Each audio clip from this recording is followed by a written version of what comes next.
Your anxiety is not in your head, it's coming up from your gut. The tight chest, the dread with no cause, the 3 a.m. wide awake. It's not a thought you've got to fix, it's a signal. And here's one thing that you can do about it tonight. When it hits, stop trying to think your way out of it. Breathe out longer than you breathe in. In for 4, out for 6. That long exhale is the brake on your nervous system. It tells your gut you're safe. Do that and the panic drops a gear. 90 seconds, 2 minutes, you're done. No story, no fixing, just the brake. I'm Ian Callaghan and I drank for 45 years and I called it stress. It was never just stress, it was my gut screaming and me pouring petrol on it every single night.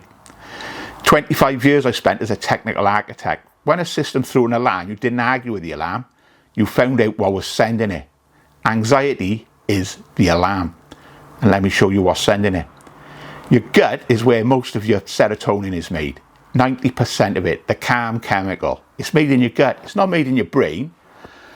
90% of it. People don't know this. So when your gut is inflamed, it's wrecked by booze, sugar, ultra-processed foods, seed oils.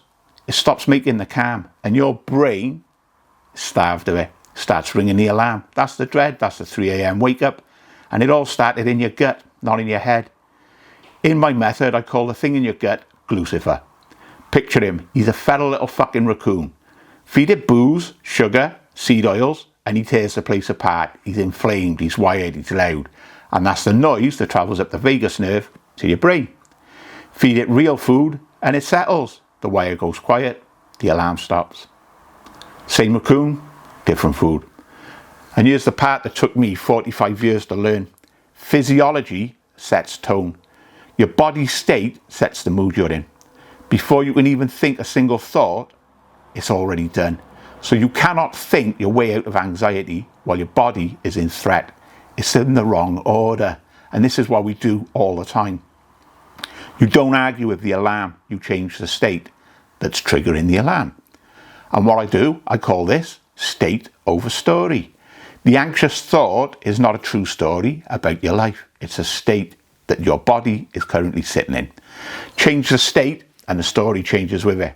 So here's what you actually do. 3 levers. 1, the brake, the long exhale that we started with. In for 4, out for 6. Cold water onto the face works too. Both pull the vagal brake and drop you out of threat. 2, feed the raccoon real food, something fermented. Cut the sugar, cut the booze, and that's the stuff that keeps him screaming. This is days, not minutes, but it's the foundation. Number 3, the daily tone check. Every morning before the world gets in, ask one question. What state is my body in right now? Not what's wrong, what state? Name it and you've already started to step out of it. Now, here's one honest word. This is general support for the nervous system, the stressed, the inflamed. It's not a diagnosis and it is not a replacement for proper care. If your anxiety is constant, if it's panic attacks, if it's stopping you living, go and see your doctor, please. Regulating the body and getting real help are not enemies. Do both. So remember the order. The anxiety is a signal, not a character flaw. It starts in your gut, travels up the vagus nerve to the brain and rings the alarm. You don't fix it with thinking. You pull the brake, you feed the raccoon, you check your tone. Physiology first, always. I wrote a book about what happens when you run under load. It's called Under Load. If that's you, the link is below in the comments. Go and read it. Start fixing and start at the basics. Your gut has been talking your whole fucking life. It's time you start listening. Pick up the wrench.